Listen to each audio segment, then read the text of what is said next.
Hey guys, welcome back to Sins of London. And last time on Sins of London, we fought a weird cult, during which fight Evans decided to kill everyone.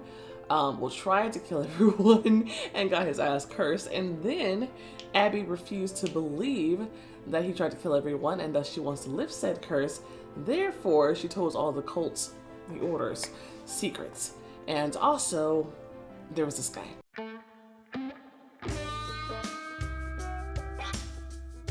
I don't know why everybody is obsessed with this train. You know what? I do know why. He's super freaking hot. I get it. I get it. I would tend to give bad guys, always give them a hard time. I think so far the only bad guy that I've dated is Malbon. Yeah, because they all do some pretty awful stuff. Anyway, can you save Sir Evan? Something like that. I didn't read that, but you had a chance to read it. Go back and read it. It's fine. Chapter 10. Old books don't lie. My hips don't lie. I'm so tired. There are places where the sun's rays cannot reach, where day can be easily confused with night, and the outside world seems so far away. Abigail introduced me to the world of magic.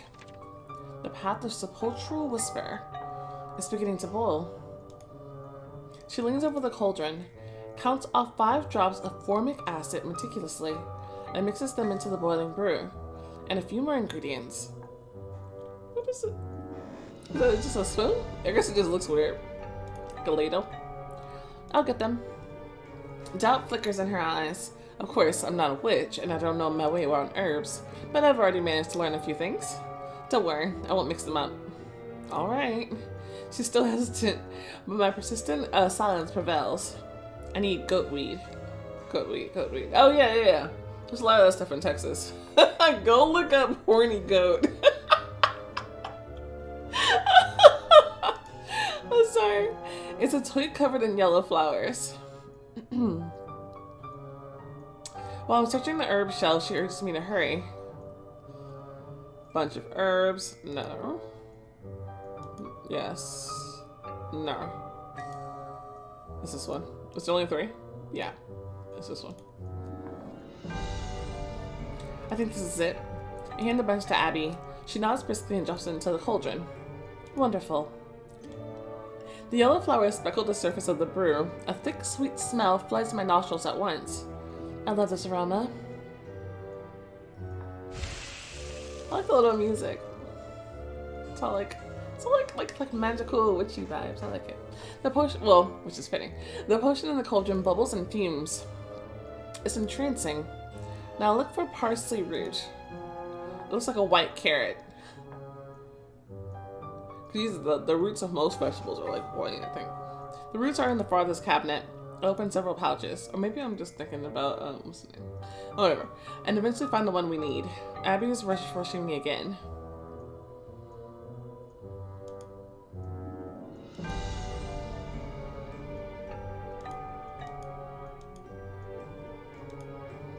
That looks like a sweet potato. I'm gonna go with this one. This looks the most carroty.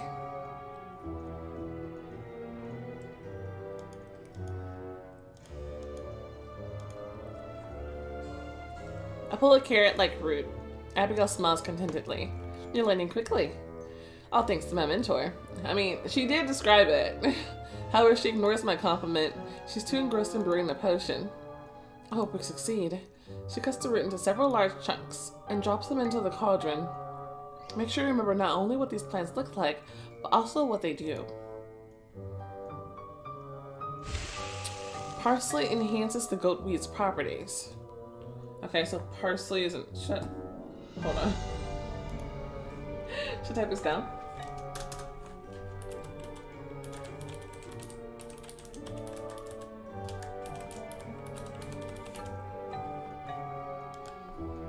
More fragrances are filling the library. The thick fumes envelop us. Now we definitely look like witches. Are we done? Almost. The last thing is aventurine. Is it a gemstone? What does it look like? Yes, like a starry sky.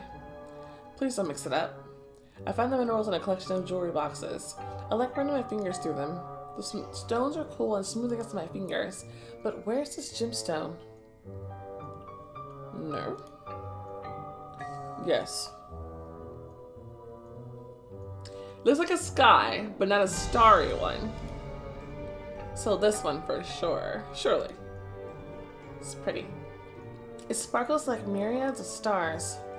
Just like Abby said. Entranced by the glistening gemstone, I hand it to Abby and see a glimmer of happiness in her eyes. Thank you, Melody. Hey, you described it. I thought I was gonna have to guess. Her smile shifts to look at concentration. We're almost done. The Aventurine plops into the cauldron. A moment later, blue smoke rises over the brew. The air around us start to shimmer. Another minute and it'll be done. I guess I won't take down any more notes. Rainbow circles appear on the surface. We take the cauldron off the fire. Ooh! I'm sorry, one of my favorite YouTubers, he just posted a video. And it's what I've been waiting for, so sorry. Excuse me. I will watch that later. Abigail cheerfully turns to me. We did it! Right now, I need to be the YouTuber. Focus. I just looked up and I saw myself. I'm like, oh. I remember that I'm wearing makeup. Like, a lot of makeup. Like, okay, I went to get my hair done today, and somehow it evolved into her doing my makeup. I don't even know how it got there, but it's obviously a lot more than I would usually use. So, ignore that. I was simply waiting in the wings. No, you've helped me immensely. I think you have magical talent. You've chosen the right ingredients and improved your magic. Oh, but no, I think it's more like I just know how to follow instructions. My companion's words warmed my soul, but it's time to get back to business. We pour the potion into a vial and call for the guys. We're all set. It's time to go.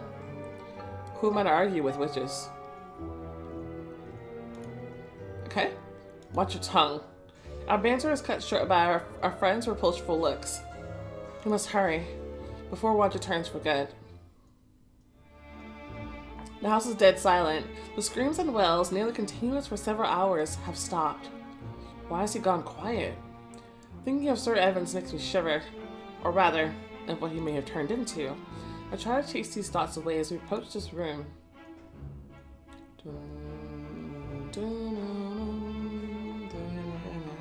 I love the music. Ladies and gentlemen, the butler appears noiselessly as usual. There are dark circles under his eyes and his face is drawn, and yet he is still polite. May I help you with anything? We're going to see Roger. Give us the key to his room. While we were in the library, the butler was keeping an eye on Evans. He was bringing him food and watching so that Roger didn't escape. The master is resting. You shouldn't disturb him. You know what we've been doing, right? Trying to find a way to save him? Like, do you want us not to? Because we can leave. I will happily walk the fuck out. What a coincidence. It's exactly what we're here to do. I would advise against Alfred. I'm afraid this matter is beyond your jurisdiction. Alfred's expression remains calm and unchanging. His face is frozen like a wax mask. He's just fallen asleep. Give him some time. We're holding advice from a butler. Okay, we can keep arguing with him or just tell him that we're going in to save him because clearly he's doesn't realize or whatever. So, why do we keep going round and round with this guy? I don't understand. Alfred's upbringing prevents him from responding, but it's clear that Gray's words hurt him. Still, he's a servant. He must obey. How do I get the key from Alfred? I think we've done enough ordering. Just give the key. Even though we don't have much time, I do my best to be polite. Alfred, please. We mean well. If you don't give us the key, he appreciates my tone. Like I said, ain't no reason to be rude. I mean, I don't like him, but I don't need to be rude. Like, he's more like that because Evans is his master. Yeah, we'll lose time. Something glimmers in his eyes. Hopelessness? Fear? Does the old butler not believe us? Or does he know something more? Please, be kind to him. I ain't say all that. He gives me the key. However, he's in no hurry to leave. I mean, you can come in with us if you want, I guess. The butler is preoccupied with something. Miss Abigail. He's searching for words, as if someone's life depends on them. Sir Evans, he's the same. He's the same person he used to be. Don't forget how kind he was to you. He tried to kill her. I mean, I know you probably don't know that, but he's a murderer, and even a murderer to this girl. So don't try to guilt her into nothing. Okay, see, it's like part way is because of like his job, but part of this is him too. He can't get on my nerves. Get out of the way. Never. Difficult thoughts plague all of us. They're nearly palpable now. We hurry to hide from them, even if we're hiding within the monster's chambers. Stepping inside, I'm reminded of a seriously ill person's room. The air is stagnant, the windows are tightly shut. His bed is disheveled, clothes and belongings litter the floor. So where's our pet?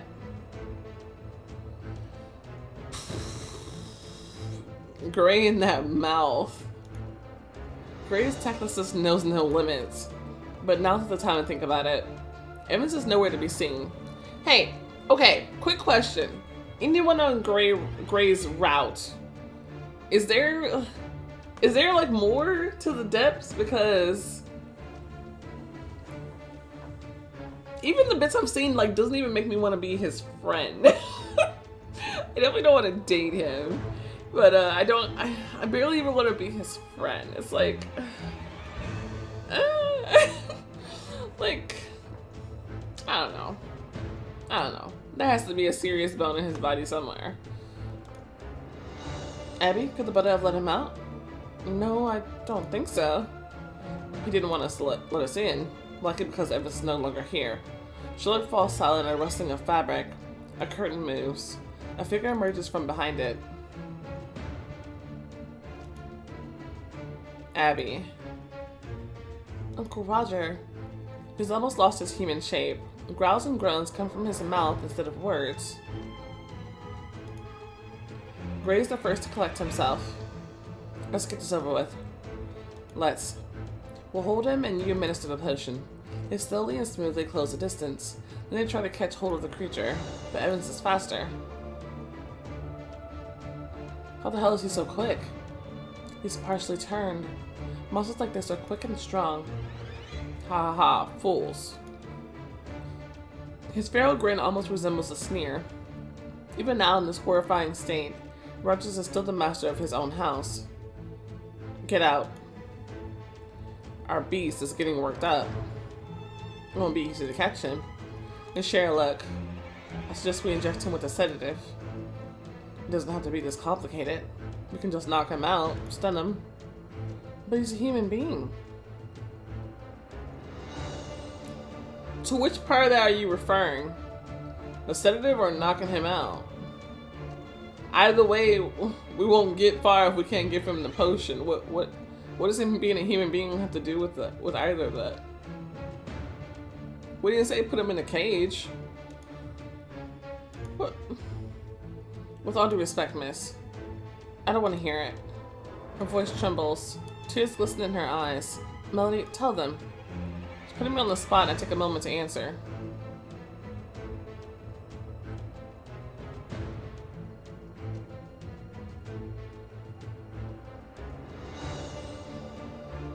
What? Tell them what? You already know how I feel about this subject.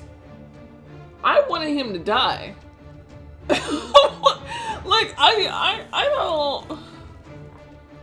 Abby, look. I have a soft spot for Abby. But I need to shake some sense into this girl. I think the senator's plan is a good plan. So I hope she's not contradicting that. We probably shouldn't knock him over the head. He's already kind of sick. He might not survive the potion. But the sedative... I say sedative, but hey. Otherwise, I'm going to say nothing. We're not going to sit here and run around this room. We already tried that. Sherlock, I hope you have it on you. Yes, I thought things might take a turn like this.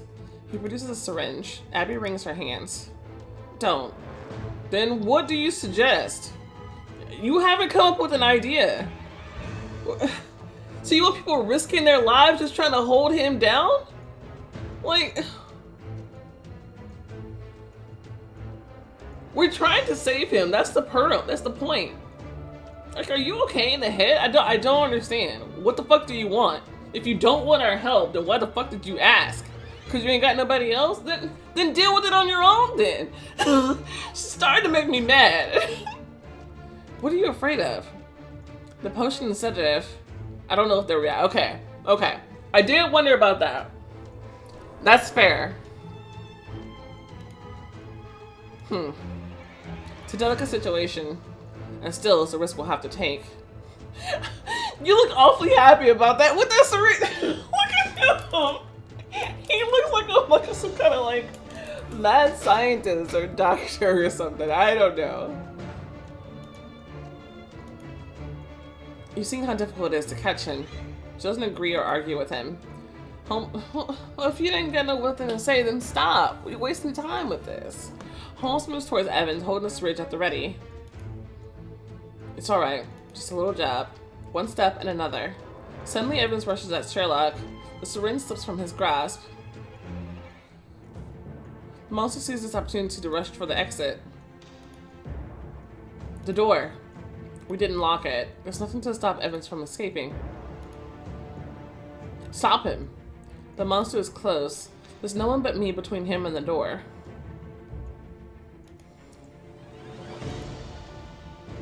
Get away. Like hell. I'm not strong enough to hold him back. I don't have enough time to turn the key in the lock. All I have is silver and incantation. Let's stick to my magic. I learned several simple spells in Evans' library. I just hope I remember them. Wait, if I'm gonna use magic as he's rushing me, what's stopping Abigail from using magic from behind him? In fact, as I sit here contemplating and thinking of a spell, she should already instinctively have one at the ready. If she wasn't prepared to do this when she came in here, she should have said so from the beginning. We don't have time for her sitting here wringing her hands and being off in La La Land. Like, this is dangerous. Once again, got a soft spot for Abby. Kinda wanna smack her. I just hope I remember them. The Latin all jumbles in my mind. Oh shit, don't make me remember. I focus as hard as I can and begin to speak. Des, I won't make it. But his putrid breath is a powerful motivator. I recall the end of the phrase hurriedly.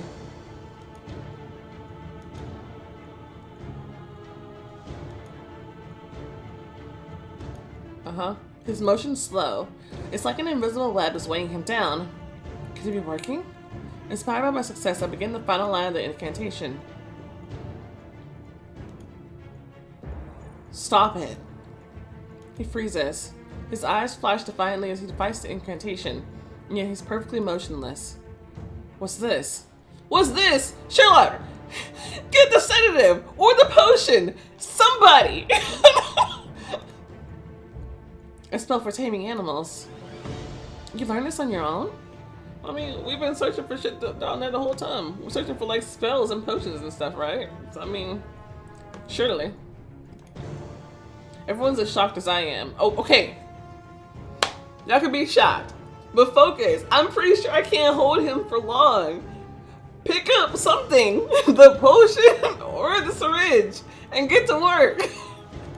Excuse me. I managed to shrug. I was curious. But I can't hold him for long. I know! Hurry, give him the potion. I don't have to repeat myself. She should have had to say it at all. Great Holmes twists the monster's arm behind his back, just to be sure. Abigail opens the coveted vial. She pours its contents into the monster's mouth. He swallows the potion and produces another growl. Now what? Now we wait. Let's get the fuck out of this room. Evans grins maliciously. His face contorts as his eyes begin to run. I'll go outside. I can't watch this. Then we all going outside. Why we gotta watch this? You wanted to do this. You need to see it through. Like, what? Where the fuck you going? close the door behind her. We should also go. You know what I'm saying? I don't know. I don't know what we would already out of here. As soon as she's like, oh, I gotta go, I'd have been out the door. Like, you ain't said nothing but a word. I ain't want to be here to begin with. Let's wait in the living room. Cheer her up. Nah. No. I need a break from her right now. No. I linger in the hallway for a moment. I need to catch my breath and compose myself. Everything that has happened is so nightmarish. I don't know. Should I have gone to cheer her up? I don't know. The air is heavy, uncertain, suspenseful. I wish I could run away from it. I can't stop laughing. But Holmes empathizes. He tries to cheer me up. Thank you. Somebody cheer me up. Okay? Melody? He opens his arms wide. Oh, you look tired. Come here. You're close with Holmes. Gray's watching us. Sherlock is waiting for my reaction, and I sit down next to Gray. How rude! The epitome of rudeness. I'm gonna cuddle up to Holmes. Avoiding Gray's gaze. Why am I avoiding his gaze? I ain't done nothing with him. Is this like a moment where, like, if you've been, like, getting on with both of them, that there would kind of be some jealousy here? I don't know. That'll be interesting. I approach Holmes and cuddle up to him. Everything's alright. I'm with you. He caresses my hair and back, then he pulls me close and plants a kiss atop my head. I feel so calm around him. This isn't the first time I felt protected by this man's presence, but now I need this feeling more than ever. Whatever happens, Melody, promise me one thing. Don't approach Evans. Hey. I don't want to anyway. Not until I've made sure he's cured. His warm hands gently rest on my head again. I lean against Holmes, feeling how firm his muscles are, and how gently his heart beats. You can't protect me from everything, but I can try. Hey! The tender moment stirs something deep within me. I kiss Holmes without restraint, and I notice a contemptuous look. Are you okay? Now Grace sees you as Sherlock's girlfriend. Okay. So, if he does that mean I firmly put him in the friend zone? So, like, will there still be gym options with him? Or, if there are, will those gym options, like, put you on a friend path so you can grow as friends with him? Because I would prefer that to try to get past the weird exterior he's got going on there. Is he just upset because we're kissing in general? Or... I'm confused. It would be nice to diffuse attention and shift the focus to something else. Do you think we'll have to wait for long? What should we even prepare for? No one knows the answers, but the same questions are on everyone's minds. I'll visit Evans in 2 hours. I can accompany you. No need, I can handle it myself. I can almost see the sparks flying between them. The air is tense. It seems Gray and Holmes are about to start fighting. Like back at the rock bottom moon. I don't want to be a part of this right now. I have enough on my plate already. Well, since nothing else can be done now, I'll go upstairs. I've had enough of these looks and conversations.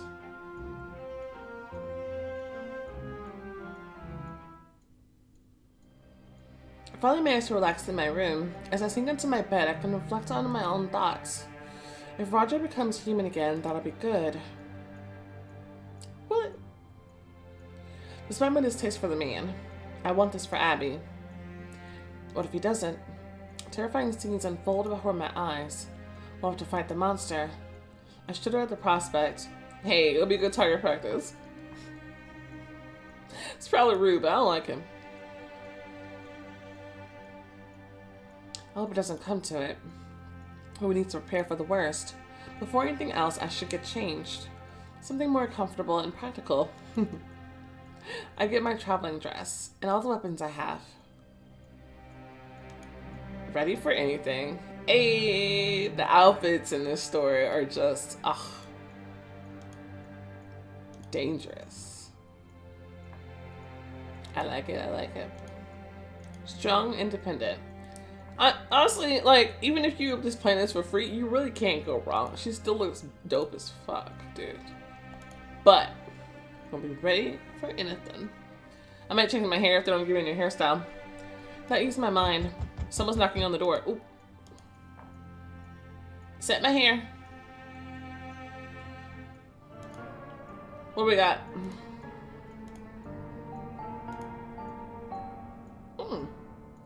Next it goes with. Ah. These are the ones that we started with, right? I've done that one. I think I started with this one, no? It looks good, though. Let's rock this. No trinkets. Crystal of luck. Ah. Doesn't quite match right now, so I'll save that for later. Someone's knocking on the door. It's the butler, and he's looking miserable. But when Alfred sees me, he smiles. What does he want? I brought you coffee. That's nice of you. I don't always like coffee, but sure. Treat yourself. Recognizing his gesture, I take a sip. Thank you. You were kind to me. This is the result of your earlier choice. Ah. And I'm sure you've done everything within your power to save Roger. His eyes are full of sorrow. The old man's lips tremble.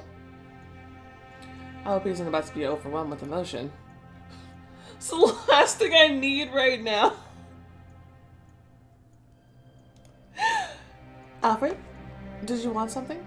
A moment's pause. Finally, he speaks up. When I visited the master in his room, he was speaking of strange things. His voice is shaky. I choose my words carefully. But he was no longer himself. Yes, I understand. But he looked aware, or it seemed so. Another pause. The butler hesitates, deciding whether he should tell me, but eventually he makes his mind up. Evan said his master was calling him.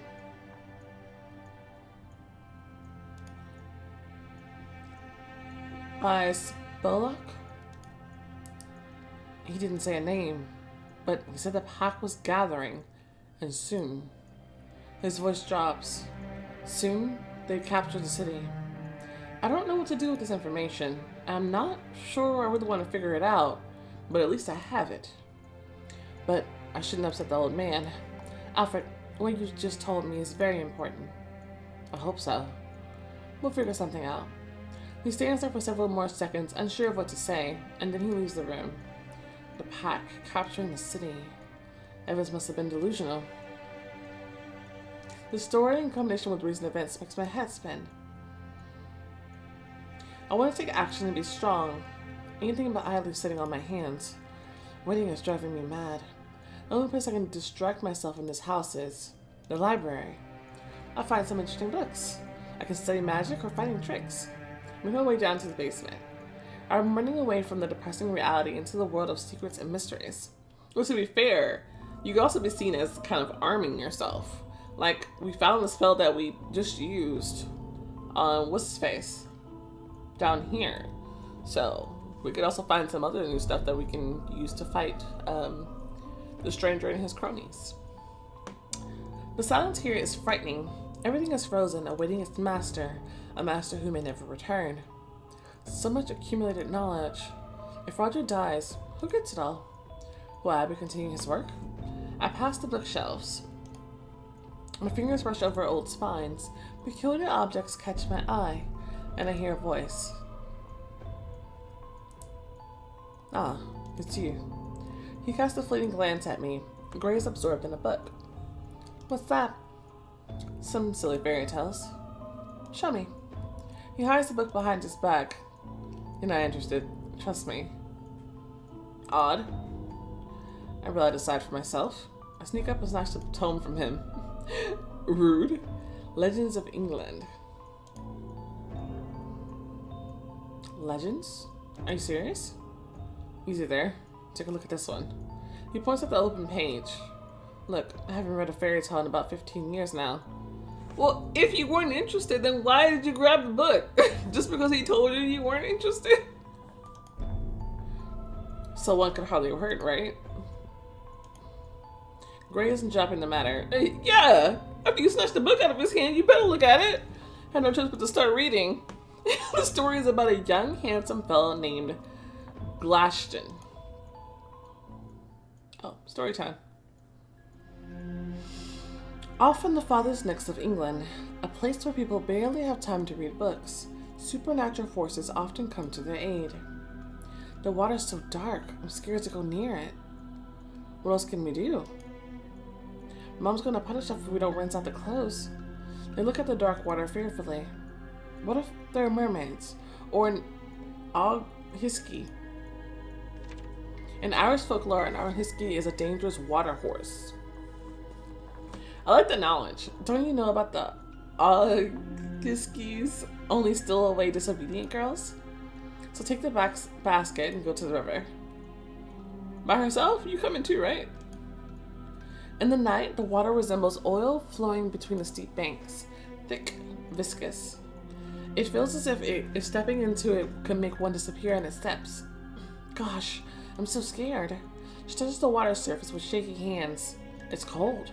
Something drops into the water right next to her. Ah! Ha ha ha! You coward! You bitch! Splash! She casts another stone. Can you stop now? Katharina is amused by the way Elsa starts at every sound. That's enough. Stop it. Or we won't be done until the morning. What a bore you are. Can't even have a little laugh. You know what? She's gonna be the one to get snatched. Hopefully. Let me stop. She laughs again, skipping pebbles on the water. They hear the thudding of hooves nearby. Soon, a man appears by the river. Ladies. He's dressed impeccably. They can tell right away he's not from here. He's elegant in manner and so handsome. May I come down to the water?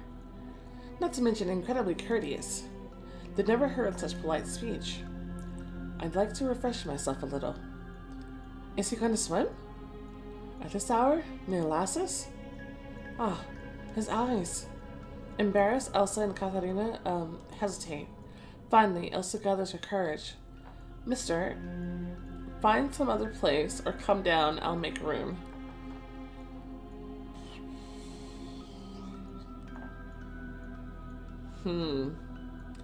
Let's not be mean. And besides, that doesn't seem like being mean is in her character. The other girl probably would say something like that.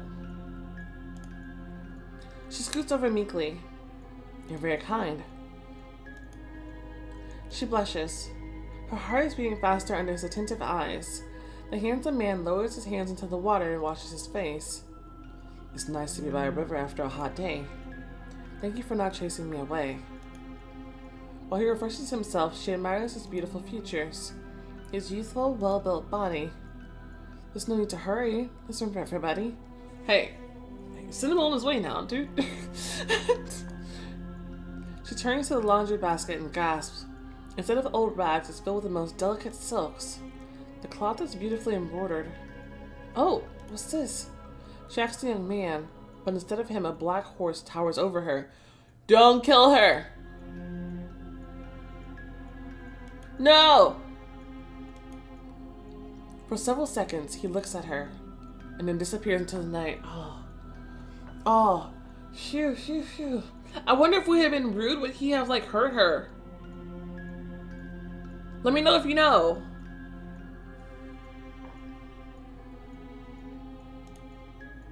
But interesting, he responds to kindness in turn. Now I see why you guys want to date him. I see. So he's not just evil just for the kicks and giggles. Like he's doing dark deeds, being naughty, but at the same time, he has standards, morals? I don't know. So makes him a complex villain. I like a complex villain. I finish reading and look up at Gray. Gray eagerly explains.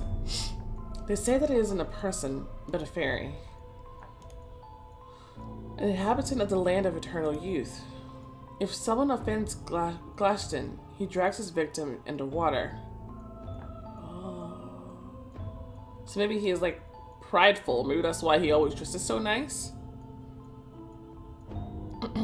And if you're like offensive to him, his pride gets hurt and he goes kind of nuts. Glashtin.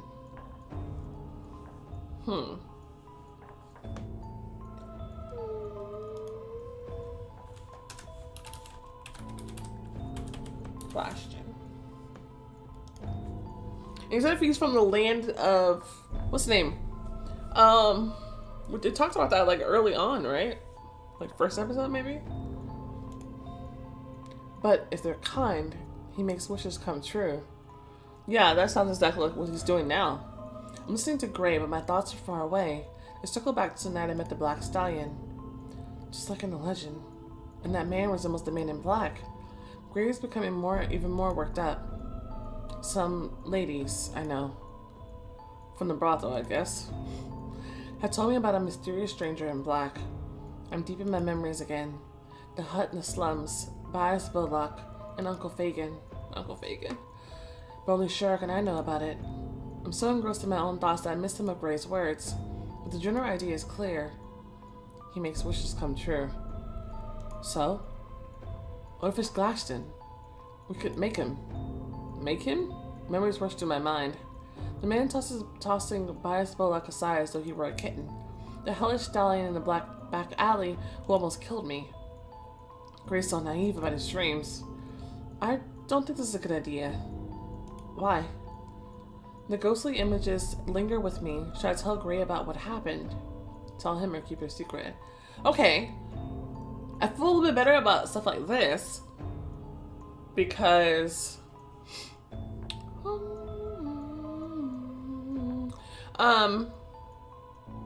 Oh, also tell me, if you went to go and cheer up Abigail, do you still get the scene with Holmes and Gray in the living room? Let me know.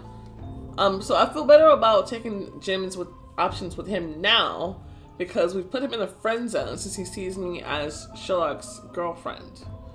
So this is what I'm talking about. If this like raises their relationship, then that'll be really good. I see no point in hiding it. Besides, it might help. I've met Glashtin. You're kidding me.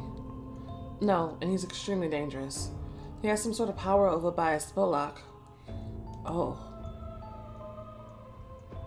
I briefly recount everything I know. He doesn't interrupt me. This will be beneficial to your relationship. Okay, I like that. Okay, yeah. Okay, yeah. So we can build up a relationship now with him. I didn't want to do it before because it seemed like all the gym options before now, they were like kind of romantic with him. And I don't want that, but maybe if we can be friends, I think that'll be good. I like that.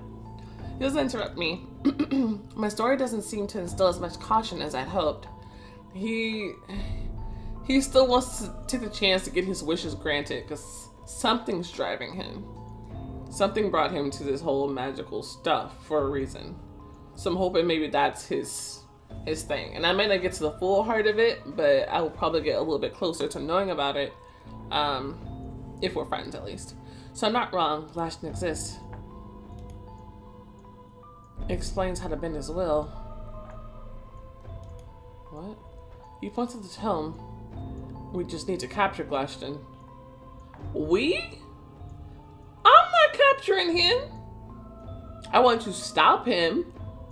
But hey, if we need to take, either we imprison him safely, or we kill him. I'm not trying to die. You crazy, dude. I'm not gonna risk. After Uncle Fagin risked his life, not risked it, gave his life to keep me safe from said stranger and Bullock guy. I'm not gonna go on some crazy capture mission just to try to get him to make my wishes come true. Oh boy. Until now, I thought this was all just a silly fantasy. But now I have a question. Why do you need me? Gray takes his time, and I really don't like what I hear next. Oh no. He's usually interested in girls.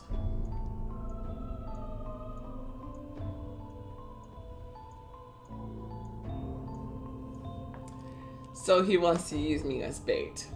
Did I say I wanted to be his friend? 'Cause I'm taking that back. This is like somebody else we need to smack. You want to use me as bait? My hands are itching to give him a smack. Don't get so worked up. I'm also thinking about you. Sure. If you can do anything, he could give you so much money you never have to work. That's not the point. That's not the point. You're the one driven by money. And besides, I'm pretty sure she likes practicing her craft. She seems to have, she's having a good time. She's proud of herself when she does it. And she's proud of using the skills that Uncle Fagin taught her. It's not just about the money. Or restore your arm. I mean, what do you mean, or restore your arm? Oh, like, get like a real one? How? Even still. Oh, okay, I guess. Because he's magic, so I could ask for my arm back. But I mean, that's still not enough to make me want to go out of my way to put myself in danger. I mean, I'm going to put myself in danger anyway because I want to save the city. But still, I do this because I want to save the city. Or revive Fagin. I don't trust that. I wouldn't go that far. I wouldn't go that far. Anybody who's talking about they can have power over life and death, there's always such a cost to that it's never worth it. Ever. I can't think of any story where it was worth. There's always the price to pay for that. Or I can at least get Tobias Bullock through him. Just like that, Gray's idea has taken root in my mind. It doesn't seem silly to me anymore. A loud creak as the door swings open and interrupts our discussion. Holmes enters the library. Melody, I've been looking for you. You're just in time. Gray was just sharing an idea with me. I never finished my sentence. Gray grasps my hand and drags me away. I'm not going with you alone. You can fucking forget that. Holmes, my friend, we'll be right back. But, hey. Gray practically yanks me out of the library. He only releases my hand once we're in the hallway. What the hell are you doing? Saving our plan. Holmes mustn't know. Are you high? He's obsessed with killing monsters. This is true. But I haven't decided. Has she decided already why she's going? She said to revive Fagin or at least get to Bullock. And if I'm just trying to get to Bullock to kill him, I'd rather have the monster killer on my side. Just saying. Sherlock will strike Glashtin down before he grants even one wish. Gray's words sound convincing, and I...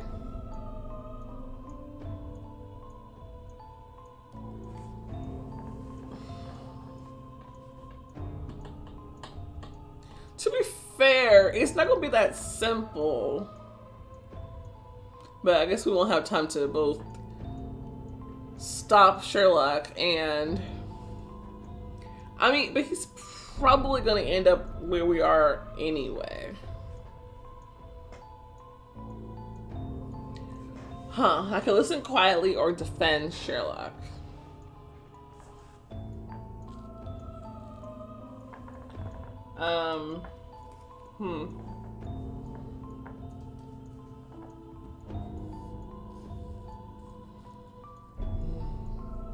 I kind of want to listen quietly for a moment. Obviously I'm always going to have Sherlock's back. You think this is a relationship builder? I don't know. If it is, I could be missing out on Sherlock points. Let's just see how her defense goes. You're talking about him as if he's some kind of maniac. No, he just enjoys chopping monsters' heads off. He has to protect people. We can't just wave him off. Gray exhales loudly and rolls his eyes. Fine. First, we'll find Glashtin and have him grant a couple of wishes. And then we'll set Sherlock on him. That sounds stupid. First of all, how are you gonna begin to find him? Just like dangle me around in alleys and places and forests? Like, what? And then what? How exactly then, at that point, do you expect him to grant your wish? Like, what if he's granting certain people's wishes on purpose, like for a reason or something? I don't know. Like, I don't think it's that easy. Especially if you're acting for something like real big. And it sounds like he's after this, even though he might want to pretend like he's whatever. I think he wants something big. I do. And she definitely wants something big. So there's no way, guys. There's no freaking way. How long have I been recording? I need to hurry up. This doesn't sound like a good plan, but it's already a compromise of sorts. Okay, I'm glad to finish Sherlock there. Fine, I'm in. Even though I don't like keeping Sherlock in the dark, Gray's right about one thing. Holmes is too hot-headed, and he'll kill Glashtin without thinking. I mean, not like it's gonna be that simple for him, though. Where are you gonna look for him? According to the book, he enjoys revelry and merry people. Any ideas? Soho? You're reading my mind, dear. Where else can one find so many pubs, brothels, and cheap theaters? There are spectacles every night. They even host rat fights if one knows where to look. Yes, they know how to party in Soho. We arrive early. What did Sherlock want? Did we even go back and talk to him? How rude. I like the orange light though. It looks all like Halloween-y. Sun is shining over the rooftops. The establishments are only starting to open their doors, and the partygoers have yet to flood Soho streets. You've got time to look around. Can't believe I agreed to this. We hear a cheerful yell. Soon, the source of this outburst appears. Look who's decided to have some fun. Hey, Lizzie, what's up? She's practically shining with joy. She gives me a warm hug and kisses my cheek. How should I respond?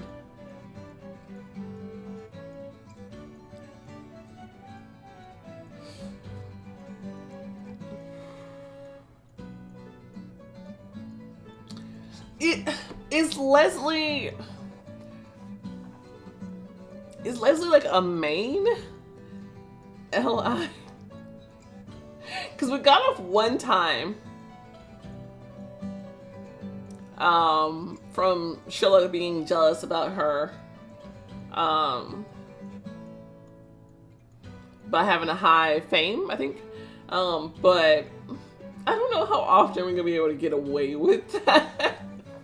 And that was before we were kind of more like serious, but I would say we're a lot more serious now. So I think we've done enough gathering information. So maybe what's with Shrey? I smell her pleasantly, but that's all. Lizzie senses my coldness and her fervor dies down. You look lovely. Are you used to your arm yet? Yes, for a while now. Awkward silence lingers for several seconds. Slowly the smoke in her eyes lights up again. Okay. Let's go. I want to show you something. You've never seen anything like this. But we're here for business. Don't worry about it. You've got at least half an hour. I look at Gray with doubt. Look, we're not here to have fun. There's that condescending look again. Like a tough, wise old man relating a simple truth to a foolish child. Sweetheart, if I always put off joy, I miss far too many wonderful moments. Mr. Gray is right. Thank you, Leslie. And here I thought you were only good for seducing ladies. Her taunt hits his mark. I can see a shadow of vexation in his eyes. Trying to brush it off, he continues persuading me. Go on, Melanie. Lighten up. I'll be around. I give up. Leslie guides me on. Soho's opening its welcoming arms to us.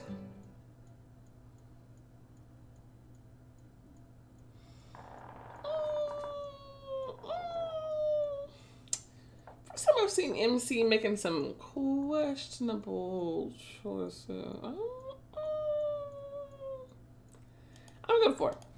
Episode 11. In the Soho area, illusions look like reality and enemies look like friends. It's up to you to decide which is which.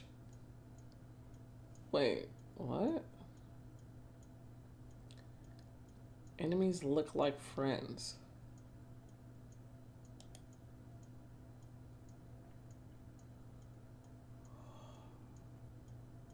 Huh. Not entirely sure what to make of that. Illusions look like reality and enemies look like friends. Chapter 11. The Secrets of Soho. Where are we? Leslie takes me to a very strange place. It sparks my imagination and frightens me a little, just like its owner. Welcome to my illusion shop, Mr. B. I've always dreamt of visiting one of these. Charmed, she walks among the displays. Leslie keeps asking the tight-lipped vendor questions and finishing his sentence for him. She's enthralled. Sure. I'm not as excited as Leslie, but the shop's atmosphere doesn't leave me indifferent. So many interesting things. Some of them look expensive. I checked the prices. It must take a while to acquire such a collection. It's not simply things, miss. He's the talkative type. His eyes are wary and sharp, his lips pursed. I wonder he doesn't have many customers. What an unpleasant man. We examined everything the shop has to offer. Crystal balls, tarot cards, and other props. Now I'm properly disappointed. Sir, with all due respect, looks like you're selling souvenirs, nothing more. How about you pay? Huh? To see a special illusion. Oh, not unless you tell me what it is first. A nasty smirk lifts the corner of his mouth. It's not a vile huckster. Honestly, what was I expecting from Soho? So, will you pay? Hell no! Magic for money? I'll try it. I don't think he can surprise us. His smirk grows wider, turning us an equally nasty grin. In that case, have a nice one. I won't detain you. I'm about to leave the shop with a slam of the door. This Mr. B has earned my contempt. Lizzie's voice stops me. Melody, let's watch. Can't believe my ears. Mr. B's tone hasn't discouraged her in the least. On the contrary, she's ready to pay him. Please? Are you serious? Of course I am. I'm sure it's something marvelous.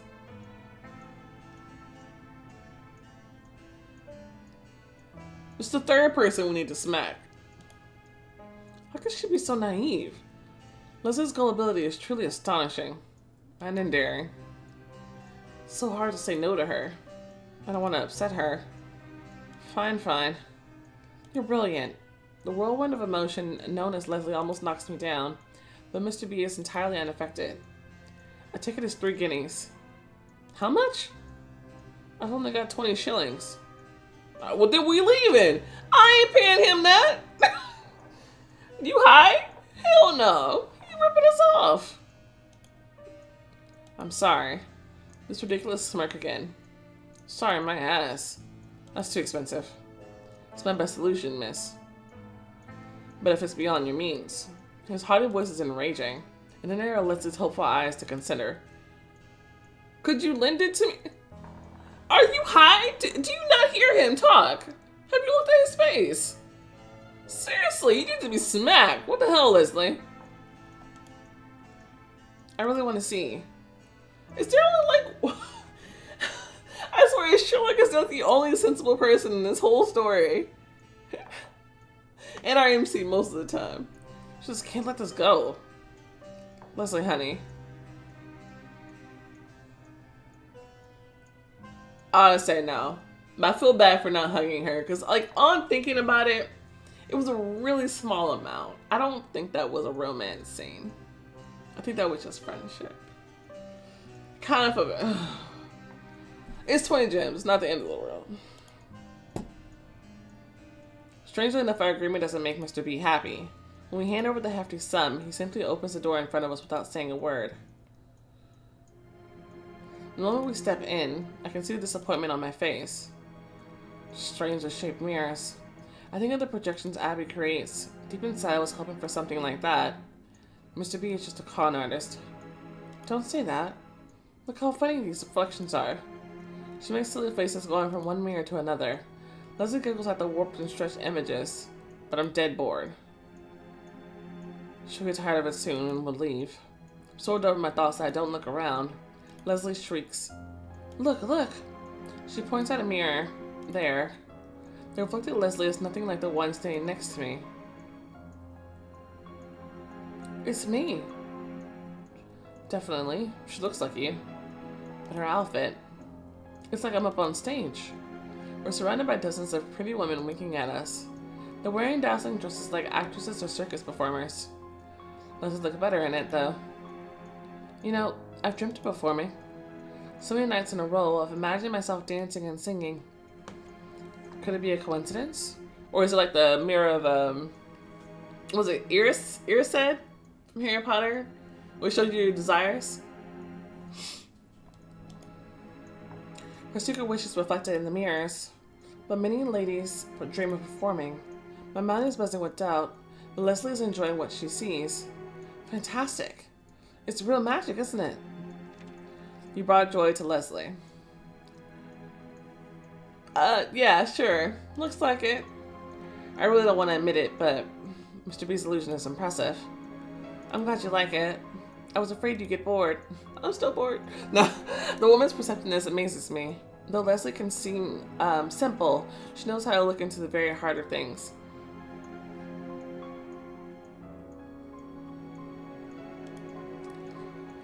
I'll introduce you to Abby sometime. She's a medium. She can create even better projections. Oh, Melody, you're so lovely. But it isn't only about the reflections. I see my dream here. Alright, if that's what you want. I have no desire to argue with her. We should leave this place as soon as possible. Something is making me uneasy. Her ringing voice cuts through my thoughts again. And now you. Come on, take a good look. I don't think it's a good... She's persistent. Leslie practically drags me to the mirrors. Take a look. Alright, fine. Multiple Leslies playfully watch me from nearby, and then they fade away. Ripples course over the mirrors. The room darkens. What's going on? I don't know. Melody, look! There are other shapes in the mirrors now. Crooked, monstrous silhouettes.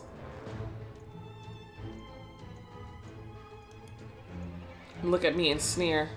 I grab Leslie's hand instinctively, but she's not there. Leslie? Silence. Honey, where are you? It's as though the ground swallowed her. Mr. B? Nothing. What's going on here? A sound reaches my ears. It's strange, coarse, and unpleasant.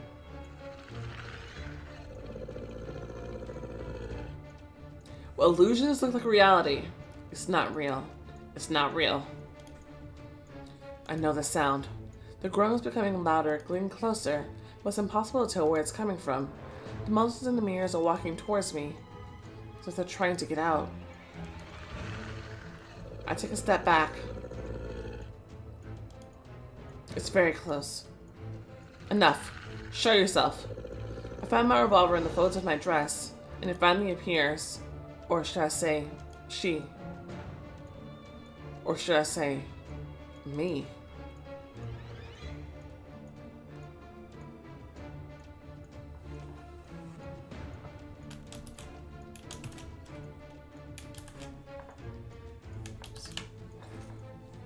Pretty. Beautiful. Not like me. Her features are familiar to me, but they're marred by ulcers and traces of decomposition. This can't be. I've certainly never dreamed of this. You'll be like this soon. She touches me with her ugly fingers. I shake and shiver. My skin bursts at her touch, and I scream, run away, strike. Hit her. Smack her. It takes all my will to remain still and silent. You're just an illusion. The creature roars with laughter. Its blood curdling. My knees tremble. You aren't real. To confirm my words, I raise my fist and shatter the illusion. The monster disappears into an instant, dissipating into the air. You've broken the illusion. I stand still for several moments. The darkness deepens. Soon, everything turns pitch black, and then there's a flash of light. I'm back at the illusion shop.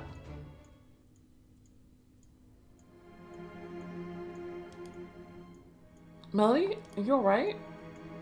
Did you see her? Who? Me, but not quite. Melody, I don't understand. It's just us. And the owner?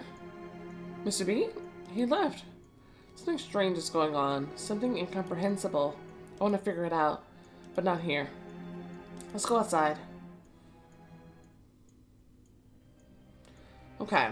Well, at least we brought her some joy. And, like, would you still get that whole scene if, you didn't pay for the gym option?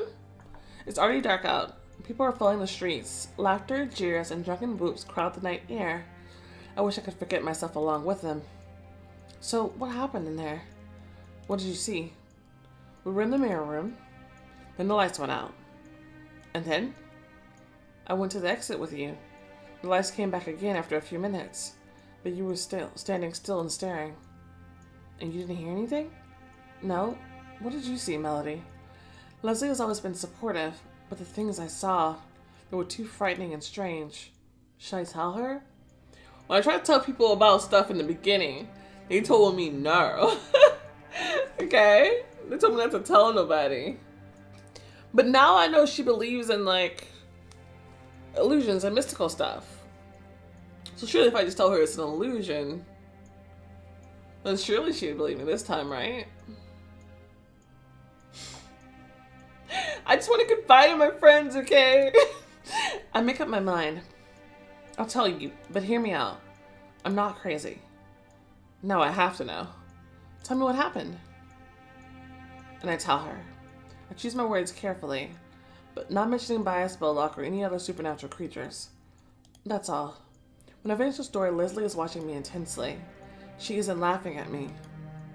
Rather, she takes it all seriously. What a horrible illusion. Leslie sympathizes with you. Hey! Yeah. Do you think it has anything to do with the fear of death? Huh? What? Well, ulcers, decomposition. Maybe you should see a fortune teller? That's so like Leslie. At least she's true to herself. Genuine and optimistic. And you should also hang Thistle at home. It chases demons away. I wonder, does it actually? She carries on chattering. Slowly, her voice sinks into the sounds of the city. There's a booth near us on the street. A large crowd has gathered. I spot Gray. He's searching for someone. Must be me. Here we are. Finally, I'd lost you, because you went somewhere else without us. Like, how exactly were you expecting to find us? Not like we have cell phones. Sorry, it took us a while. Usually relaxed and indifferent, Gray is not himself. He's too collected and serious. Something's eating at him. Leslie, honey, can you leave us? Again? She mutters for a moment, then wanders off. Soon I hear her ringing laughter in the distance. Melody, I saw him. And I missed him. Whom, Glashtin? I'm not sure, but stay alert. While looking at the faces around us, a performance begins. Look, I'm at a Renfest. The drunken leader of the troupe climbs up on stage. His old vest is all patched up, and his voice is so hoarse he must sleep with a cigar between his lips. Pathetic. But the Soho crowd likes it. Ladies and gentlemen, tonight we'll tell you a story about a fiasco of the famous and formerly respected detective known as Sherlock Holmes. Oh look, your boyfriend's famous. Stow it. Sarcasm drips from Gray's words, but that's not what worries me right now. I can't look away from the actors. Jack the Ripper is committing atrocities in the city. Watson. Jack the Ripper. He's murdered so many already. Let's catch him, my dear friend. Let's cleanse London of this filth. Knowing that Watson died, this is kind of cruel. The acting is unsurprisingly terrible. The billboard dramatics are nauseating. What? I have never seen that word before in the whole of my life.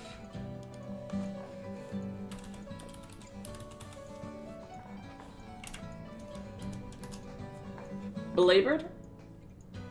Belabor. Past tense belabored. Argue or elaborate in excessive detail. Attack or assault someone physically or verbally.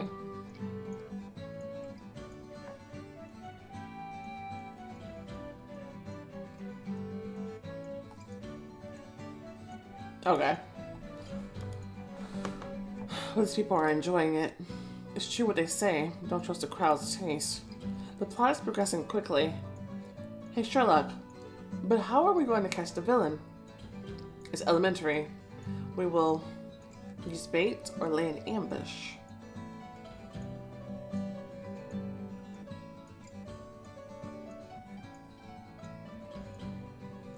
Lay an ambush? The audience cheers him on. Hey, Holmes, catch the murderer. We believe in you, Holmes. We'll hide behind a barrel of slop and wait for the villain to show himself. Ew, it stinks. People laugh loudly. Watson's a chicken. Don't get in Sherlock's way, Doctor. I hear footsteps. Hide, my friend. No, not here. It's filthy. He'll spot you. Holmes tugs at his sleeve, trying to pull him into the cover. Watson struggles against him awkwardly. A suspenseful melody plays. A creature in rags steps onto the stage. There's someone here. I can smell it. A rotten tomato flies into the doctor from the front rows. Ah, here's my victim. No, don't kill me. Sherlock, help me. The extravaganza unfolding on stage captivates me like a carriage collision. Ripper raises a huge prop dragger. Watson is screaming at the top of his lungs. Well, since they're both of us dying, it's better if I stay quiet here. Fake blood splashes to a backdrop of screams. Actors scurry around the stage. In the end, we hear Holmes' dramatic voice. My friend is murdered. Woe is me.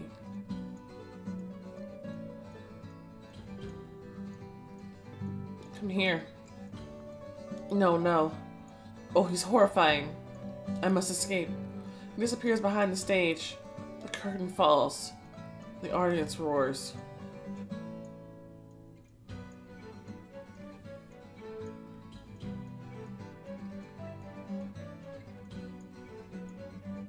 That's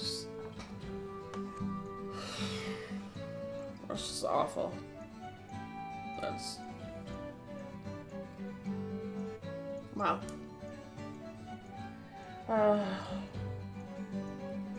Wow. So that's how a monster hunter royally cocked things up. Fuck off, Gray! You know what? Seriously, fuck you. I've had enough. I've had enough. Are you kidding? Is he kidding? You don't deserve anything that you want. I hope you don't get it.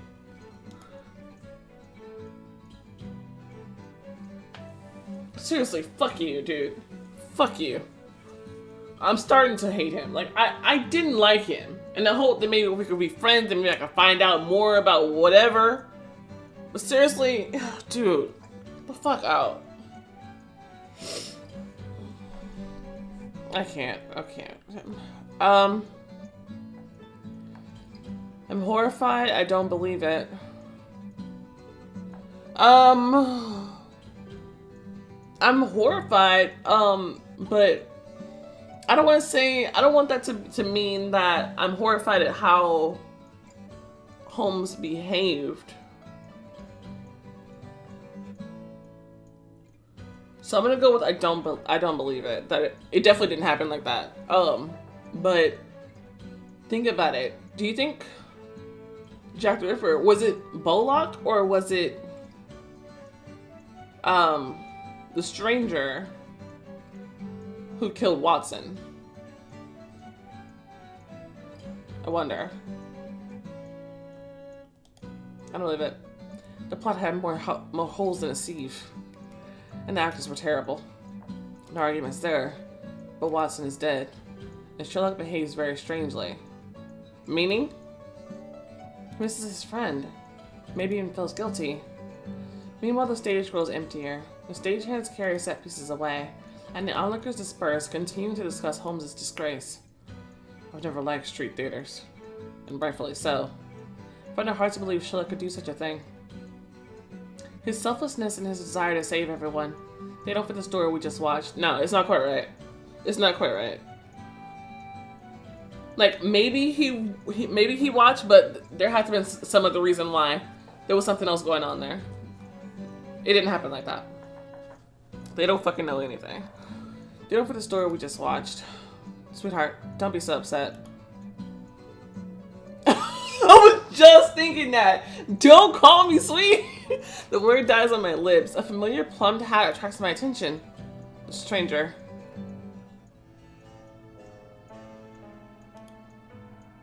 That's him. Glashtin? I may be wrong. It may be someone else. Over there, look. The dandy flirting with Leslie? Now notes a small figure next to the man. They walk away, absorbed in conversation. He's taking her away. Let's hurry up. We push through the crowd. People are drunk, cheeky, and unwilling to let us through. The man in black keeps disappearing and reappearing from my view. I stop on the main street. Suddenly, there are too many similar figures around us. Where'd they come from? I search for him frantically in the crowd, but I can't figure out which is the one. So, who is it? I don't know. Gather your wits, sweetheart. Stop calling me that. Look closer.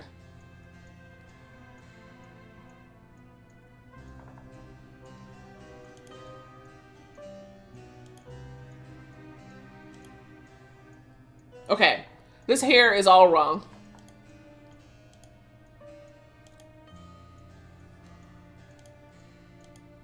The curl in this one is not right. And he doesn't have a feather.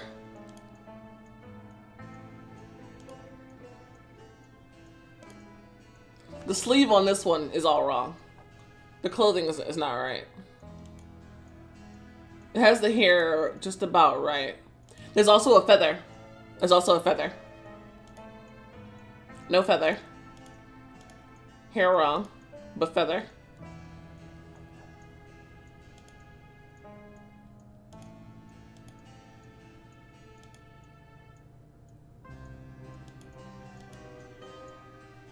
No feather. Sleeves are wrong. It's this one. It's this one for sure. We just saw him. And make sure one more time. I want to mess this up. But I'm certain. I'm sure that's him. We begin our chase without another word. We run through side alleys, masterfully maneuvering around the revelers in our way. After several turns, I find myself in the slums. Promising? That's where we saw him last? Right here. Gray somewhere far behind. Where's Glashtin and Leslie? I look into the gloom. There's no one here but drunkards and beggars. Was I wrong? A sound from a back street reaches my ears. My feet pound the cobblestones. Several seconds later, I see.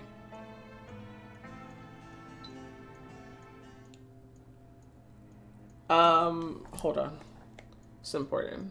My mother-in-law has my daughter water her down. Okay, sorry. She couldn't find my daughter's her soap and her lotion because she needs special ones because she has eczema. Anyway, I was like, oh, I'm sure I packed it. It's there. But anyway, sorry. There he is. You know, it almost gets me because when you see him here, the feathers are in a different spot. It's like the image that they showed us was mirrored. Yeah, it was mirrored. Oh, you know what? We were looking at his back, I think. Yeah, sort of. No, I don't know. But anyway, here he is, being all aggressive. Why does he look upset?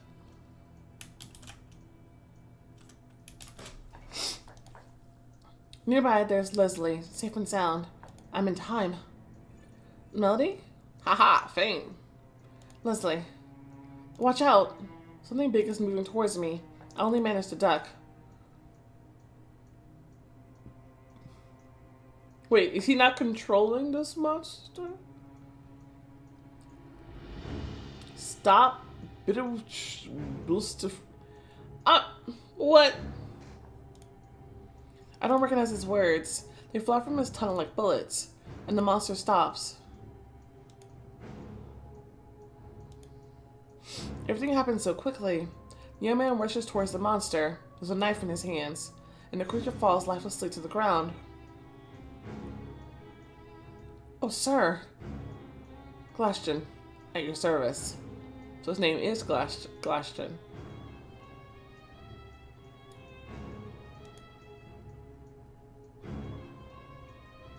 I don't know what to think. Everything is happening so quickly and taking a very unexpected turn. Glashtin saved Leslie? Or did he just appear to save Leslie to get into someone's good graces? I don't know whose. But what about the legend and the missing girls? Miss, if I may. He gallantly bows before me to kiss my hand. We've met before. Do you remember? You were so kind to tend to my wound. Yes, but Leslie, do you two know each other? He offered to walk with me. So nice of him. It's not safe in London at night. Yeah, because of you. What's his game? Can I believe his words? And this dead monster? I just don't know. I'm so confused. To top it all off, Gray arrives. Melody, Leslie, step away from him. The danger is gone. I know who you are. And I know what you're afraid of. With that, grazes a crystal in his hand.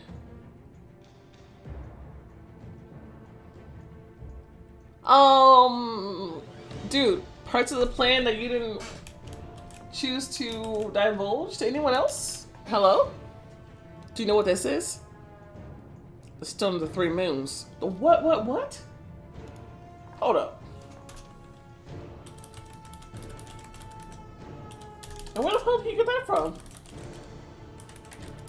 The library? Do you think you can stop me? I'm sure of it. And he starts reciting an incantation. Gray stutters. He can barely read Latin. Gray's words elicit a look of pain from Glashtin.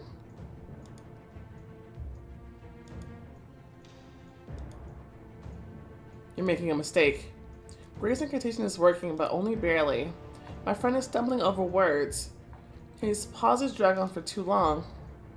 Gray's reading Latin for the first time. I should help him. But Glashtin, he acted like a gentleman.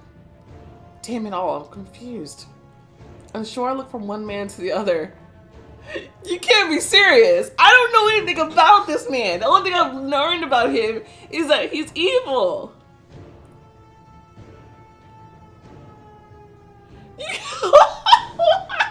What? Oh no. Oh no. I mean, Gray made me mad, but not enough to get him into trouble. I mean, it's not like the other guy's attacking. I don't know if he's can right now while he's doing the incantation or not. I don't know.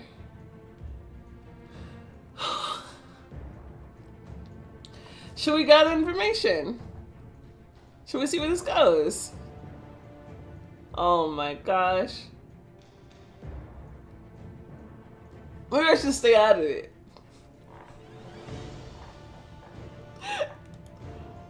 Oh no. After all, he saved Leslie. I don't waste time explaining myself. I snatched the incantation from Gray. What are you doing? What are you doing? You didn't tell me about this. or did you? I don't know. Maybe this is what you meant by capture him. We can't do this. Glashtin killed a monster that was attacking Leslie. So what? He's still the one we're after. But I thought you wanted to ask him for witches. You could have just asked him. Give me back the incantation, Melody.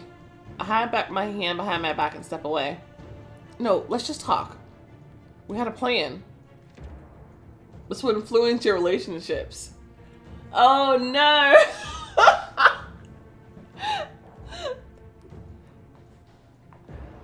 It didn't specifically say it's going to influence my relationship with Glashtin. I don't know.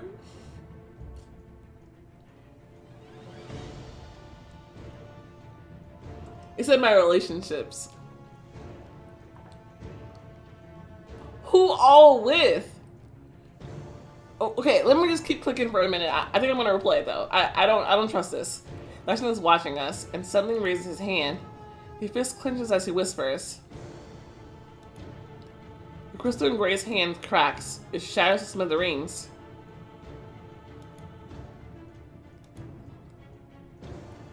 You can't stop me like this. Instead of pain, there's yellow fire in his eyes. Glashtin's body grows and becomes bulkier, and soon he's no longer a man. A hellish standing stands where the man in black was. The one Holmes and I fought once. He's so terrified that laser shrieks. Leslie, get away. Hide.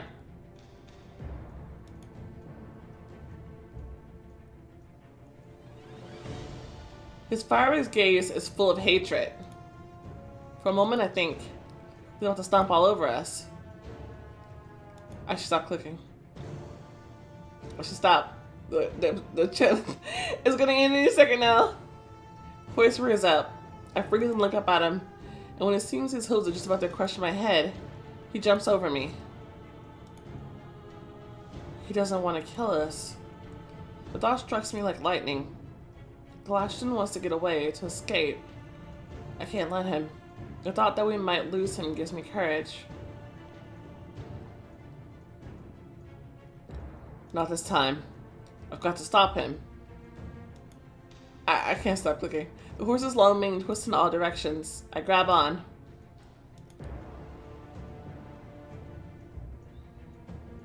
He furiously tries to shake me off. I dig my fingers in, summoning all my willpower, and keep holding on. A single thought pulses through my head. I've lost my mind. I've lost my mind. Stop clicking. I just stopped clicking. The horse is burning hot. His sleek side glistens with sweat. I press close and try to climb onto his back. What the hell are you doing? Oh my gosh, Melody. Their voices are muffled as if through glass. They don't reach my mind. It's entirely focused on my desire to capture him and... Lost my mind. I've lost. There's a tug and another. Something's changing. He's not fighting me anymore. Another tug. I pull back. The ground disappears from beneath his hooves. We're flying. What do I do? When my brain frantically searches for an answer, my hands hold fast to the mane. I have a death grip. That's how afraid I am to let go of Glashtin. Melody. Jump! But we're too high up now. The shots below us are fading. Soon the silhouette of the friends disappear beneath luminous black clouds. Is it gonna stop now? I don't know what to do. Maybe I should go back. I should go back. Guys, help. Help. I don't like Gray, but have I erred? I don't know what to do. Oh, okay. Keep pushing. Keep going. Oh, okay, it's not over. It's not over. The rooftops are far below. Then even the steam from the pipes is below us. I hold on to Glashtin for dear life and cautiously talk to him. Hey, Glashtin? You probably can't talk to me like this. He's silent. Can you hear me? The horse glares back at me and I shiver. His yellow gaze is far too unkind. The same thought pops into my mind again. I've lost it. Why are you smiling? You maniac! What have you done? He could throw me down at any moment. I get the feeling that Glashtin can read my mind. Please let this all be over soon. I want down. I'm lost in the clouds, beneath the light of the cold moon. I miss an endless sky. It feels the same as a cramped cell. I'm this creature's captive. There's nothing I can do. My body stiffens with cold. I'm unable to even move my lips. Slowly, panic creeps over me.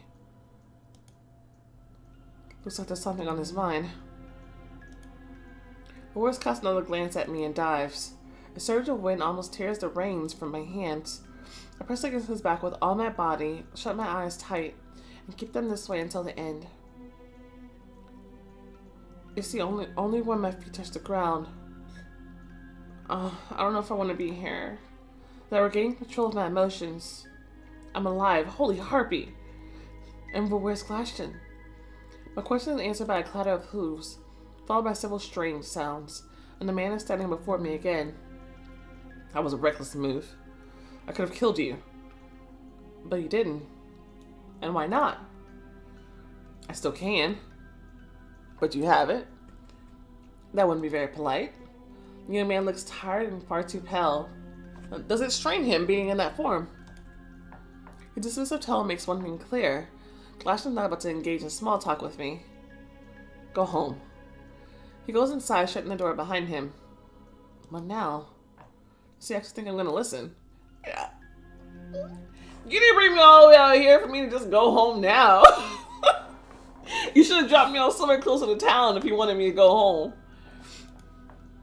I sit for a moment and follow him. But this place. An herbal aroma fills the room. The lamps give off a peculiar light. Stepping inside, I bump a hanging doorbell with my shoulder. Ring, ring. The sound reminds me of my previous visit. Just like that time. But back then, I was here with Fagin. The memories suddenly flare up in my mind. I've tried to hide them so diligently. Uncle Fagin, by his spollock, to blood. There's a lump in my throat. It all happened on this very spot.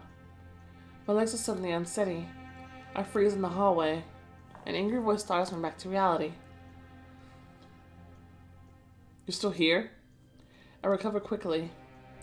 I mask my painful memories with sarcasm. Your hospitality warms my heart. An uninvited guest deserves no better. Leave. It's humiliating to suffer such treatment, not unlike having to force my way into a man's house. But I have a goal. If it works out, I'll leave but first, make my wish come true or tell me about Bullock. Tell me about Bullock. Where is he? How do I capture him? Why are you asking me about this? He called you master last time. That. You've misunderstood everything. His reaction surprises me. I was prepared for anything but blatant denial. Answer me. He looks at me condescendingly. I don't know what you have in mind, but here's some advice. Stay away from him. Don't tell me what to do. As you wish. But Bias Bullock is too strong. And he's reborn. Their numbers grow. He concludes his brief lecture with a weary sigh, as if it's difficult for Glashtin to speak. Now leave me. I notice the slightest stumble in his gait. Glashtin is holding his side with one hand. There's a hint of pain in his eyes. What's that? Blood? Is he wounded? Red spots seep through the cloth beneath his fingers. Is the same mark Sherlock left? Or does Glashtin have other enemies? There are more and more questions, but the owner of the dwelling is not going to answer them. Leave. You don't belong here. What's this?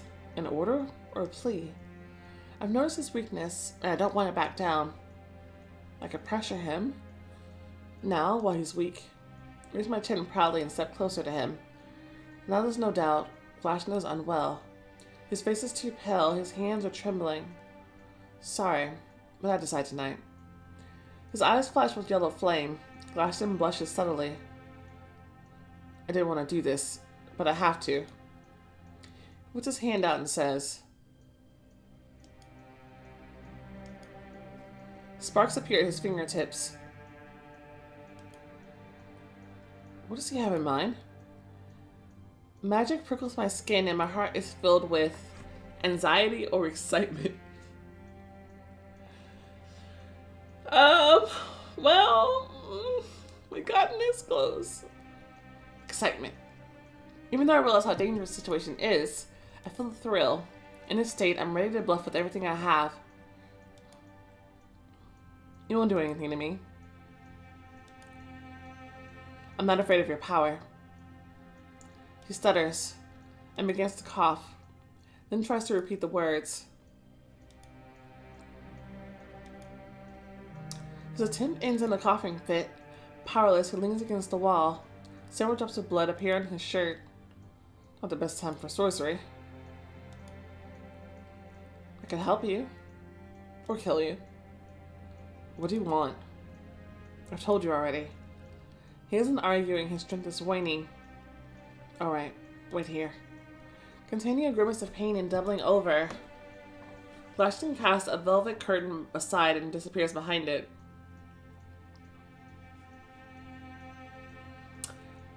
Looking at him as he is right now, he's a bit too easy to hurt to have enough, I would say easy to hurt, but to have enough power to bring someone back from the dead.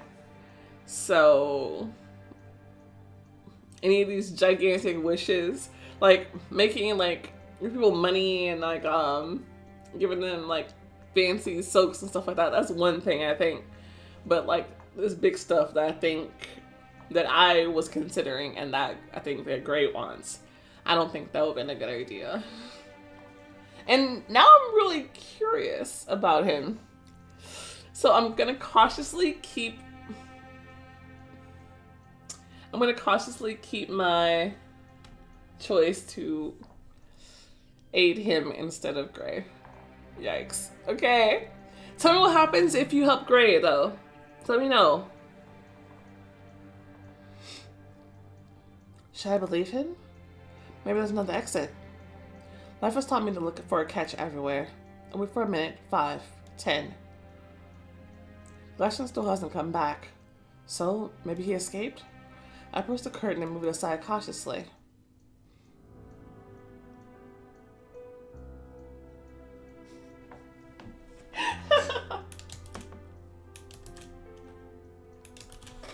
But that gash there looks like I don't think Sherlock did that. Looks like from a monster. I turn away flustered. He really is wounded. Decency makes me step back. I should respect his personal space. But another feeling is pushing me to look again. What if it's fairy magic? He drives young ladies mad. And I won't notice that I'm falling under his spell. I catch myself. What am I thinking? It's just a young man with a scratch on his side. I probably could help him and earn his goodwill. Consider my options and I'm still unsure of what to do. What's this necklace here? Finally, when I can't stand waiting any longer, I make up my mind and...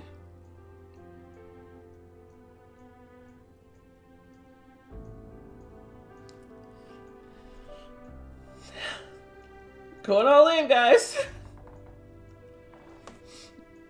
I take off my coat so that doesn't get in the way and open the curtains again.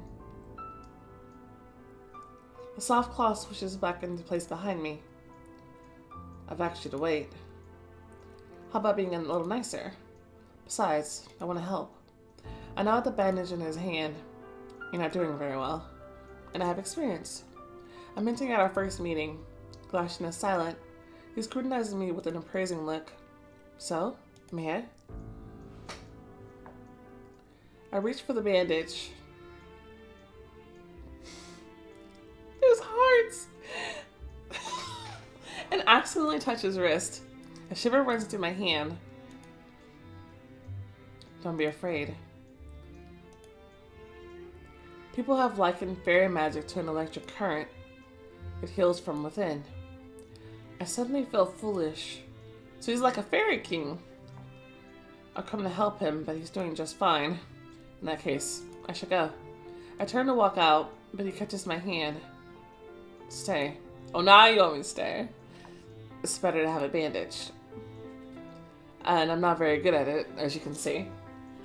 Okay, smell is kind of adorable. What's his secret? What's going on here? Glashtin steps closer. I take the bandage from him as if I'm in a trance. And start wrapping it around around his slim, smooth torso. Oh!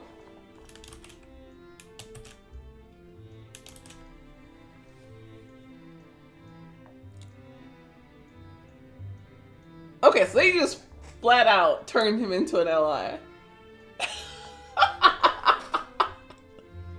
They knew people wouldn't be able to resist, but now I'm wondering. I don't think. I'm starting to doubt whether or not he's the big bad here. I think something else is going on. Not everything is as meets the eye. When I'm done, he looks somewhat better. Thank you. Or maybe I just want to convince myself that he is. I'm staying with Sherlock. I swear I am. Maybe. At least now my shirts will stay clean. That feeling lingers in my mind. The shiver from an accidental touch. So now the magic does its work? Yes. Soon, I'll recover completely. Look at his veins. They're lit up from within by a delicate violet blue light. I wish I could feel that again. But is it appropriate? Yes, I'll touch him. No, it's too much. In for a penny, in for a pound. Is that the same? Softly. With one finger, then with the other. I touch his chest. There's a gentle tingle, like many tiny needles. It feels strange. Put both your hands on. It's exciting. And a bit alarming. But I do it anyway. First, slight vibrations run through my hands, neck, bosom. Then they come in bigger, more powerful waves. It tickles my stomach. It isn't dangerous, is it? What if like that's a different smile? It's like that's like a sexy smirk. I swear. I swear, I will stop taking pictures. I really am. Maybe. He offers a mysterious smile in lieu of an answer. I close my eyes. The sensation is somewhere between a tickle and arousal, like a cloud of butterflies fluttering from the top of my head to my toes and back. He takes my hand off his chest. You both won't forget this. Okay. I've got an offer for you.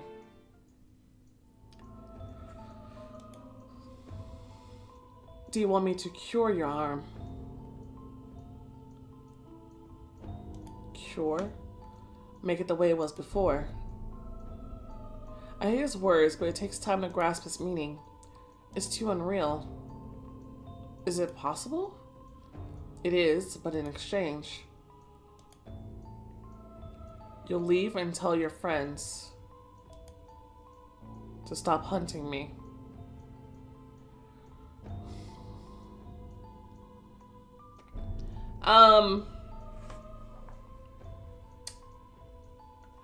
I'm not Gray's favorite person right now, so even if I were to tell him to stop hunting you, he probably still would. And as much as Sherlock adores me, he most definitely is going to continue to hunt you unless you give us proof without a shadow of a doubt that you're not the one creating these monsters that are killing people.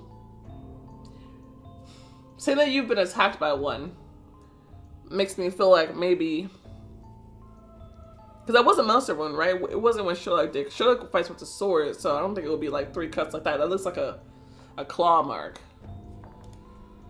I just can't wrap my mind around it. Getting my arm back instead of this? Becoming like everyone else again?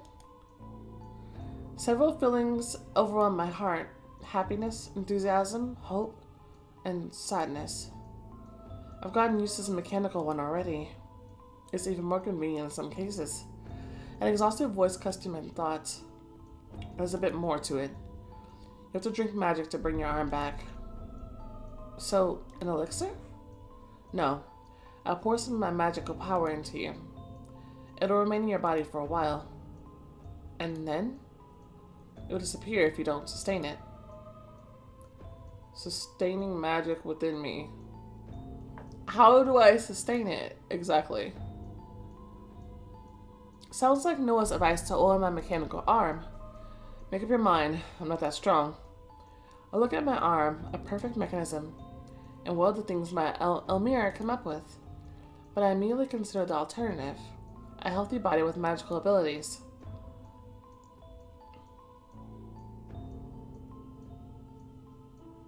$102? I just look at the price!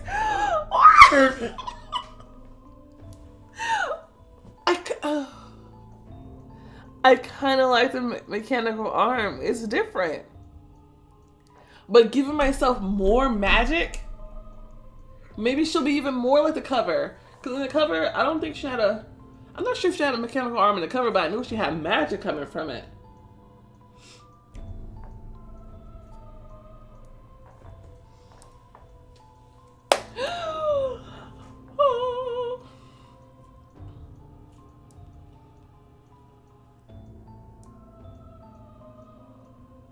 Cannot resist.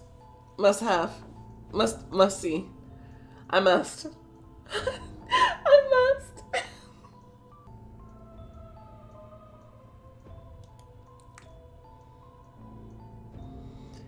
If it's even possible, I'm still skeptical. Glashtin isn't offended at all. Drink this. He gives me a vial.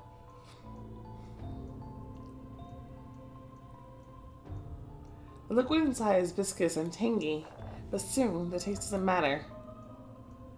I can feel it in my arm. Instead of metal, there's soft, silky skin.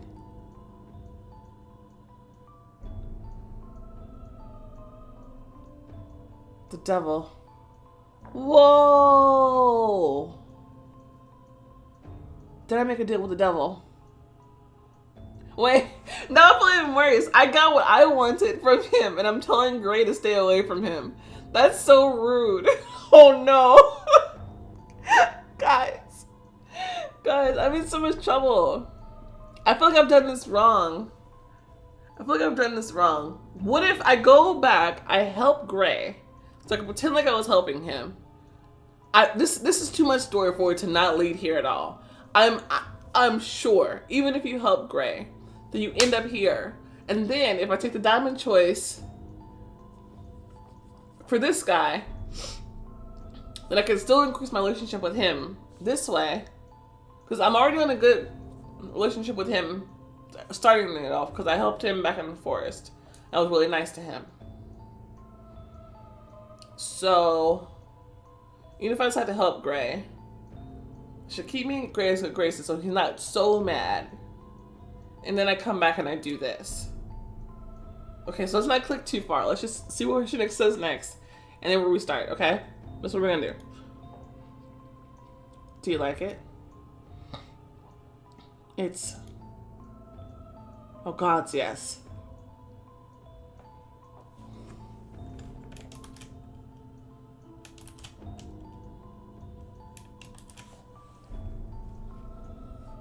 Okay, let's go back.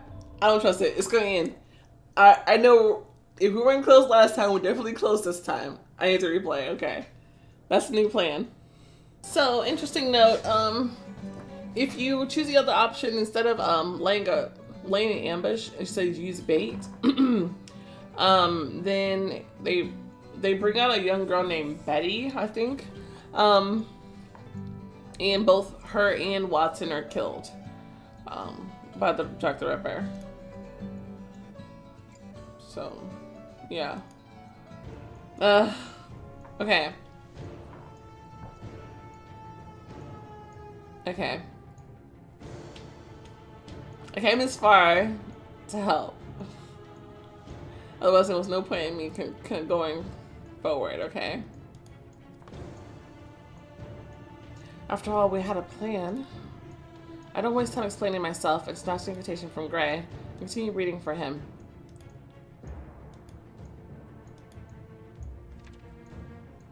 Don't you dare. What's that? Melody, go on. The man in black doubles over. Crystal Gray's hand is shining brighter now. Ocean's eyes water as its light. Ungrateful. This last bit of strength, Glashtin raises his hand. His fist clenches as he whispers. Crystals in Gray's hand cracks.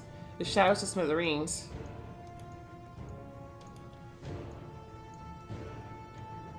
Okay, so it doesn't work either way. And then I try to grab on. But I've made him mad now.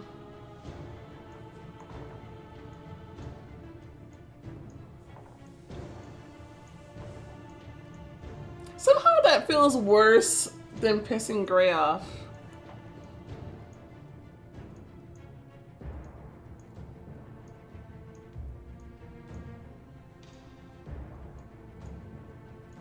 Somehow I can't explain it. But somehow it does feel worse. Huh. Damn it. Oh my gosh. I'm a mess. I swear I'm a mess. I don't know what I want to do yet, but I know that's making me feel worse. So I'm gonna try this again. One more time. Last time. Okay.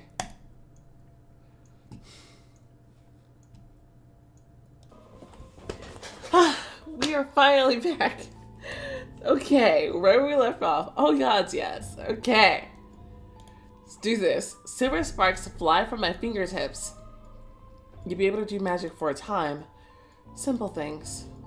I admire his gift. +3 Sepulchral Whisper. Oh! This is someone's Sepulchral Whisper path. Speak words. Then, I wonder, is there a +3 option for Crimson Shell? Let me know. I admire his gift, and Glashtin says, that's it. Goodbye. And remember our deal. He claps his hands. Violet smoke curls around us. Soon, I can't see a thing, including the owner of the dwelling. When the air is clear, there's nothing. Where the house used to be, only the dirt and sludge of the slums remain. Everything is gone. Rat devil. He escaped again. I'm all glowy.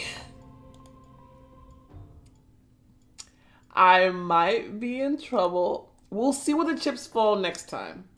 Okay, if I have to replay, then I have to replay. For now, that's the choice I'm going to stick with. I want to see the consequences because it's going to affect my relationships. I don't... I'm curious to see how Gray takes everything that went down. But I wonder... I thought this guy was Jack the Ripper. And if he was Jack the Ripper, then it seems like he's the one who killed Watson. However, he doesn't give that feeling.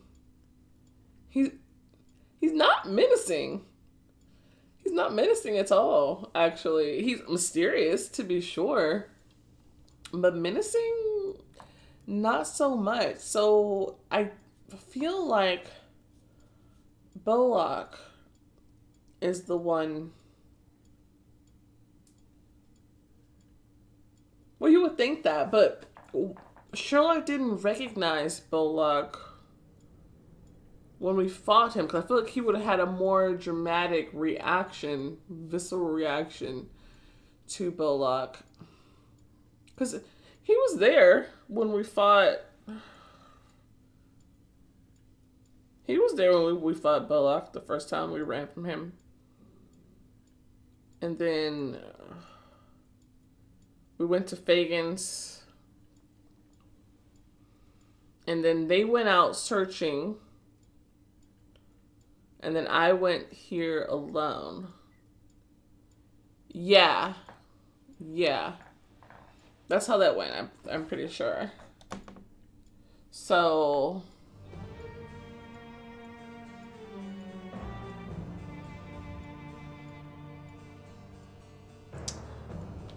So I'm pretty certain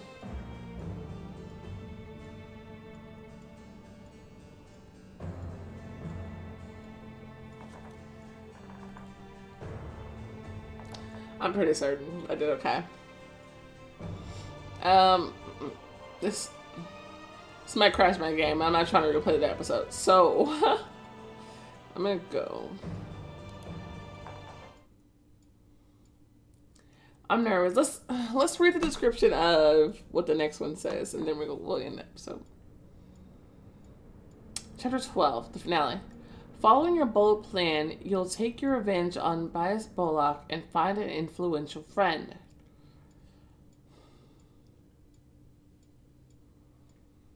Does that mean Glashtin? I don't know why I wanted to call him Gaston. Not even close. Okay. What option did you guys choose? Because that's the way that I played it. I don't know if I've selected the right thing. That's the one that feels right at the moment. And that's what feels right now. I apologize to Gray. I did kind of go back on that plan a little bit. I didn't know that was a full extent of the play because I didn't explain it to the player. But it seems like the character in the story, she kind of knew. But what was that stone anyway? I mean, but either way it gets destroyed, it doesn't work. But it matters who you defend it. And I wonder, is it better to just not defend anyone? It might be better to just kind of stand there and let it play out the way that it was going to play out without causing anybody's ire. So maybe that's the strat, not to take the Diamond option for once. But anyway, I'm going to go ahead and end this part right here. Thank you guys so much for watching. If you enjoyed this episode, go ahead and show a like button, love, subscribe to see more content like this, and I will see you next time. Bye!